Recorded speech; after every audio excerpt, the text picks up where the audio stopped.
Lake George has been out online for a couple of months, not to be confused with a 2025 film titled Lake George that is supposed to come out in the next couple of months. This stars Shea Whigham and Carrie Coon and is a neo-noir crime thriller mixed with dark comedy, somewhat reminiscent of the Coen brothers' works, not as good as those.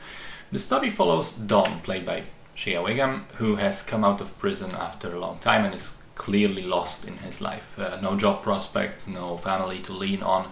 Eventually he reaches out to a former criminal associate asking for money that he was owed.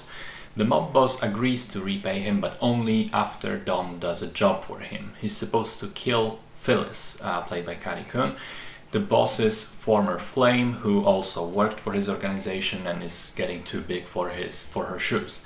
Don eventually agrees, but then he is unable to carry through to actually murder Phyllis when push comes to shove, and she convinces him to instead rob a couple of the boss's stash houses and go on the run with the money.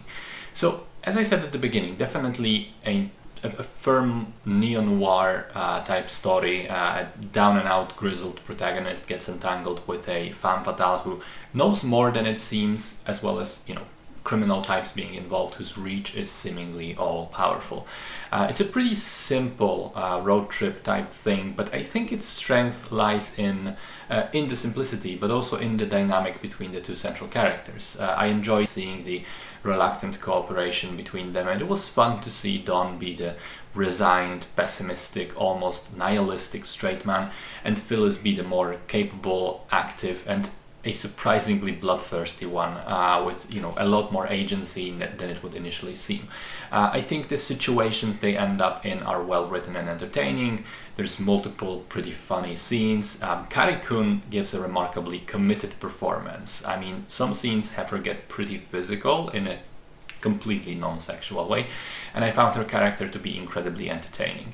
I like the style. I like the atmosphere. I didn't love the ending. I think the final 15 minutes or so feel a bit as if the movie runs out of steam, but even so, I did have fun with it as a whole. I think it's kind of a poor man's Coen brothers film in a good way. It isn't as great as those, but I think scratches the same itch and at its heart has two very good performances from actors who typically play supporting characters, which is a curiosity in itself.